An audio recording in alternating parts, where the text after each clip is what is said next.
البدع والأهواء، أهل البدع العقائدية وأهل البدع السياسية. نقول بيننا وبينكم السلف، بيننا وبينكم الكتب، كان فيقول البدع بيننا وبينكم. Bismillahirrahmanirrahim. Qala Syekh Ibnu Utsaimin rahimahullah, al-khawarij ya'khuduna binususil wa'id wa ma zahiruhul kufr. Orang khawarij mereka mengambil nas-nas ancaman saja dan mengambil lafaz-lafaz yang zahirnya itu menunjukkan kekafiran. Fayukafirunal muslimina bil kabair. Mereka mengkafirkan kaum muslimin dengan sebab dosa-dosa besar. Warrafidah yuharrifunal Qur'an aidan. Dan Rafidah mereka juga menyelewengkan Al-Qur'an.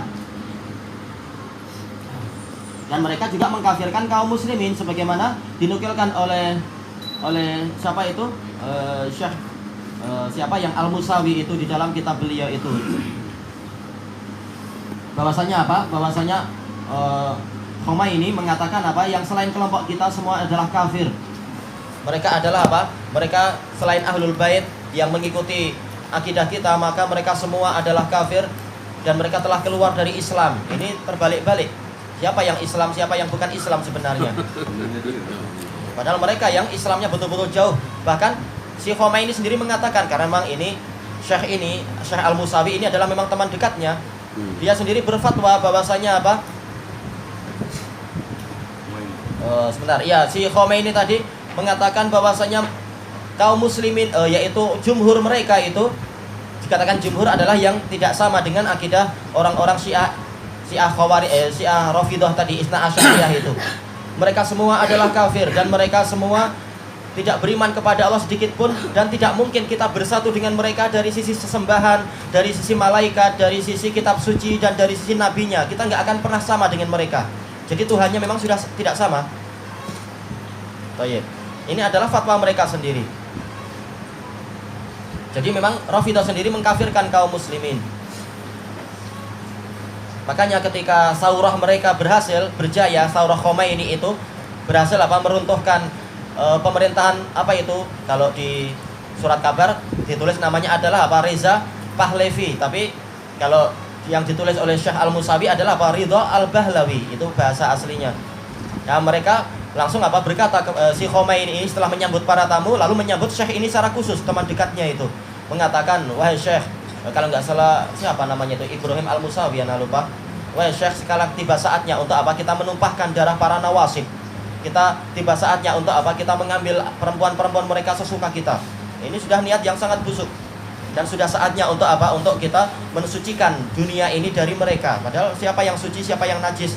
Dan dia mengatakan mereka itu adalah keturunan-keturunan yang haram. Mereka adalah anak-anak pezina. Padahal siapa yang pezina setiap malamnya? Baik, itu adalah terbalik-baliknya akidah orang-orang Rafidah itu. Padahal siapa yang suka berzina tiap malam, membayar sekian, mengatakan berzina sekali, tapi namanya bukan berzina, mut'ah. Tapi itu adalah perzinaan. Tidak beda dengan orang-orang yang membayar pezina itu. Nah, sekali mut'ah maka dia pahalanya seperti pahala 70 nabi. Nah, dalam semalam berapa kali dia itu berzina.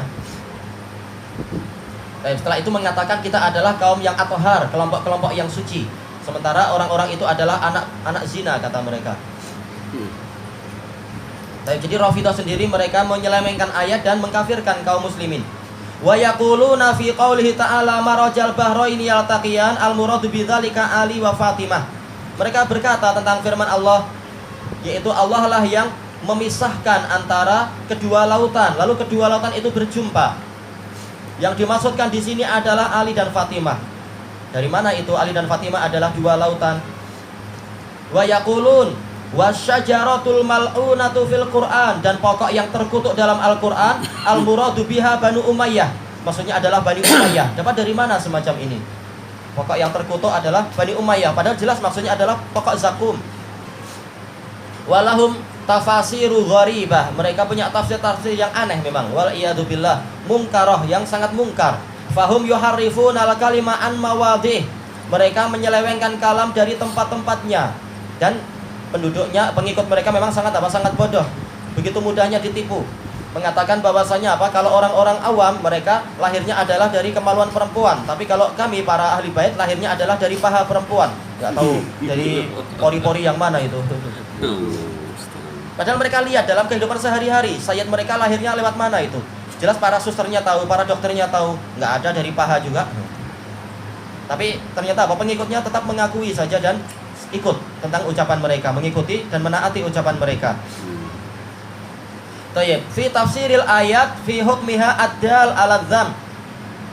Mereka menyelewengkan kalam dari tempat-tempatnya di dalam tafsir ayat-ayat yang hukumnya itu menunjukkan kepada celaan. Wa ta'wiliha ila khusumihim. Mereka mentakwilkannya kepada apa? Lawan mereka. Ayat-ayat yang mengkafirkan orang kafir, kata mereka, oh ini Abu Bakar dan Umar, atau oh ini adalah Quraisy dan seterusnya. Wal ayatu dalatu alal madah yaj'alunaha liman yantasiruna lahum. Ayat-ayat yang menunjukkan kepada pujian, mereka jadikan ayat itu untuk orang-orang yang membela mereka, Dibantah oleh Imam Al-Alusi ketika beliau menulis kitab apa itu? Sabbul Adab liman ta'ana fil ashab, liman sabbal ashab. Apa itu? Siksaan yang dicurahkan kepada orang yang mencaci para sahabat.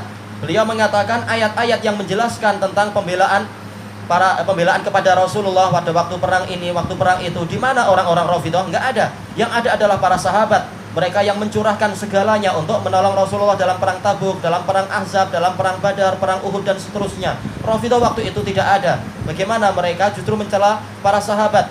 Bahkan sahabat itu yang jalannya lurus dan dipuji oleh Allah dalam Al-Qur'an. Tayyib. Wa kadzalikal Jahmiyah wal iyadu billah ashabu Jahmi bin Safwan. Demikian pula Jahmiyah, semoga Allah melindungi kita, pengikut Jahm bin Safwan. Kullu ayatin fis sifat yuharrifunaha. Setiap ayat di dalam sifat mereka menyelewengkannya, mengatakan ini semuanya majaz, ini semua adalah sifat makhluk, dinisbatkan kepada Allah karena Allah sebagai penciptanya. Ini dari mana ucapan semacam itu? Misalkan apa? Qul huwallahu ahad. Allah tidak ada punya sifat ahad, ini adalah sifat makhluk. Kenapa dinisbatkan pada Allah? Karena Allah pencipta. Apakah ini sesuai? Allahu ahad berarti ini adalah milik makhluk. Ini enggak betul. Betul-betul apa yang namanya khobar adalah mengkhobarkan mubtada'nya. Mubtada'nya Allah berarti apa? Khobar ini adalah milik Allah, menjelaskan sifat Allah Ta'ala. Sekedar apa? Qul huwallahu ahad aja sudah membantah mereka, menunjukkan ketidaksesuaian antara penakwilan mereka dengan ayat yang sedang mereka bicarakan. Tayyib. Kemudian li'annahum ya'taqiduna annallaha laisa lahu sifah. Karena mereka meyakini bahwasanya Allah tidak punya sifat. Wa anna asma'ahu mujarradu a'lam, dan bahwasanya nama Allah itu semata-mata laqab saja, semata-mata identiti saja. Ini bukan Jahmiyah murni, tapi ini adalah Mu'tazilahnya yang mengatakan Allah punya nama, tapi itu sekedar apa? Sekedar identiti, tidak menunjukkan sifat-sifat yang indah. Wa minhum man yaqul innahu laisa lahu ismun wala sifah. Ini yang Jahmiyah yang asli. Mereka mengatakan Allah tidak punya nama dan tidak punya sifat. Wa anna hadil asma'un limakhluqatih laisat asma'an lah. Dan bahwasanya nama-nama yang ada itu nama untuk makhluknya, bukan nama untuk Allah. Tapi ini adalah tidak sesuai. Allah Ta'ala berfirman Allahus Samad. Jelas maksudnya adalah apa? As-Samadnya adalah Allah, bukan makhluknya. Maka apa? Ucapan mereka walaupun tampak indah dan tampak masuk akal, tapi ketika diterapkan pada ayat-ayat betul-betul tidak sesuai sama sekali.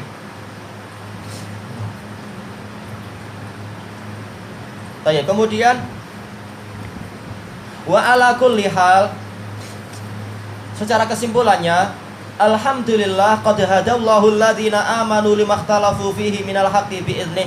Segala puji bagi Allah, sungguh Allah telah memberikan petunjuk kepada orang-orang yang beriman kepada apa yang mereka perselisihkan tadi itu. Memberikan petunjuk untuk mengetahui apa? Kebenaran dengan seizin Allah. Menunjukkan apa? Orang-orang tadi yang mereka itu ucapannya beraneka ragam dan sama sekali tidak sesuai dengan apa yang dibawa oleh Al-Quran dan ditunjukkan oleh Rasulullah SAW. Mereka bukan orang-orang yang beriman.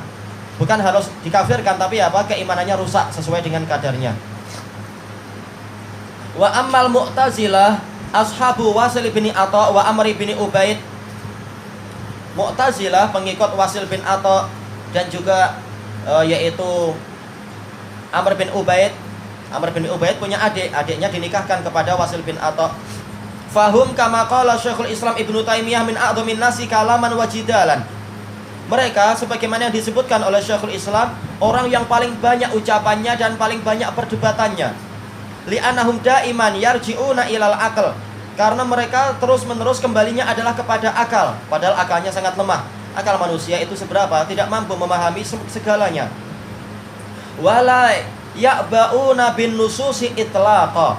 Mereka tidak ambil berat, mereka tidak ambil kisah, tidak peduli kepada nas-nas secara mutlak. Kalau nas sesuai baru mereka jadikan sebagai penguat, bukan sebagai apa? Bukan sebagai sumber hukum, tapi sekedar penguat, sekedar mutabaat wa syawahid, kata Syekhul Islam. Kalau nasnya tidak sesuai, maka memang sejak awal mereka tidak apa? Mengimani pada nas-nas tadi. Mereka telah mengatakan apa? Bahwasanya nususul Quran itu adalah apa? Qat'iyatus subut walakin dhaniyatud dalalah. Nas-nas Al-Quran itu kepastiannya memang pasti memang sudah ada dan turun, tetapi apa? Tapi penunjukannya itu sekedar persangkaan saja, kata mereka. Jadi memang mereka tidak beriman. Makanya banyak ulama yang mengkafirkan orang-orang Mu'tazilah. Hatta fi ma la tudrikuhul uqul, sampai bahkan perkara yang tidak diketahui oleh akal, yuhakimunal akal. Mereka berhukum dengan akal. Sebagaimana apa? Pengikut Aqlaniyun dari kalangan apa? Muhammad Abduh dan pengikut-pengikutnya, murid-muridnya seperti siapa? Muhammad Rashid Ridho mengatakan jin itu ibaratnya adalah apa? Adalah virus yang dia itu hanya boleh dilihat dengan apa? Alat-alat pembesar, pembesar dan sebagainya. Mereka tidak beriman kepada apa? Kebanyakan berita-berita gaib. Tayyib ilahuna wallahu a'lam. Bukan yang tentang apa nama Syiah punya mut'ah tu kan. Mut'ah tu pernah dilakukan oleh para sahabat Nabi. Alasan mereka tu apa ya? Dan apa perbezaan antara yang tu dengan yang sekarang? Rasulullah SAW dulu mengizinkan para sahabat untuk apa? Nikah mut'ah ketika apa? Dalam peperangan yang sangat panjang. Sampai apa? Mereka jauh dari para wanita. Sampai para sahabat karena ketakwaannya mereka tidak mau jatuh kepada maksiat. Mereka mengatakan, wahai Rasulullah, izinkan kami untuk apa? Untuk nahtasi, yaitu kami potong saja kemaluan kami. Daripada berzina, kalau orang zaman sekarang darurat. Enggak. Mereka berpikir daripada berzina lebih baik apa? Kita potong kemaluan kita dan kita terus berjihad bersama Anda. Maka Rasulullah apa? Mengizinkan mereka untuk nikah mut'ah. Nikah mut'ah ini adalah apa? Yaitu betul-betul ada akad dan jelas maharnya. Tetapi apa? Waktunya itu terbatas sesuai dengan kesepakatan. Mungkin apa? 1 bulan atau 2 bulan. Setelah itu apa? Pisah baik-baik. Baik. Dan kemudian apa? Ini sudah apa? Sudah dimansukh sebagaimana hadis yang di Sahih Muslim itu, hadis Ali bin Abi Thalib sendiri. Dan juga hadis Abdullah ibnu Zubair dan juga hadis Umar ibn Khattab dan banyak sekali para sahabat. Mereka mengatakan ini sudah dimansukhkan sampai hari kiamat. Nah, orang Syiah mereka tidak mau memansukhkan sesuatu yang lezat-lezat itu. Na'udzubillah. Sekiranya kalau perempuan sudah ada hasil itu ada anak ada tempoh tertentu kemudian. Ya, kalau itu jadi anak maka memang betul-betul hubungan nasab ada. Karena itu adalah hasil anak resmi dari dia. Adapun kalau Syiah semuanya apa? Semuanya boleh dihantam semua, tidak tahu halal haram. Tidak tahu ini nasab atau ini bukan nasab. Dan itu makruf sebagian dari mereka seperti itu. Bahkan anaknya boleh apa? Dikawinkan dengan antar anaknya sendiri. Sebagaimana apa? Sebagian orang Syiah Rafidhah datang ke kita ke Damaj, cerita ke Syahiaya, kemudian apa? Kenalan dengan kita. Dia mengatakan, "Saya lari dari ayah saya Syiah Rafidhah. Ayah saya memaksa saya untuk apa? Menikah dengan kakak saya sendiri." Dengan alasan apa? Kamu lebih berhak daripada orang luar sana. Nah, saya lari, saya enggak maulah nikah dengan kakak sendiri. Jijik rasanya. Iyalah, siapa yang enggak jijik? Ini masih saudara sedaging. Baik, itu parahnya mereka. Jadi kalau berpisah tuh anaknya punya mana? Mak atau ayah?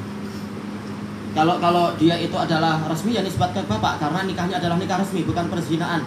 Itu ketika apa? Ketika masih di zaman Rasulullah. Adapun kalau sudah dimansukh maka hukumnya adalah zina. Nikah mut'ah hukumnya adalah zina. Kata para sahabat, kata Ibnu Zubair dan lain-lain. Barang siapa dia nikah mut'ah setelah diharamkannya itu oleh Allah dan Rasulnya, maka apa? Hukumnya adalah rajam, karena dia berzina. Jadi nikah mut'ah kalau sebelumnya maka apa? Anaknya dinisbatkan pada ayah karena dia resmi. Tapi setelah dimansuhkannya itu maka hukumnya adalah perzinaan, nisbatnya kepada ibunya. Afwan, satu soalan lagi. Apakah ada kes pada zaman Rasulullah tu yang membuahkan anak? Ada tak kes macam tu? Wallahu a'lam, ana tidak tahu. Wallahu a'lam. Jazakallah khairan.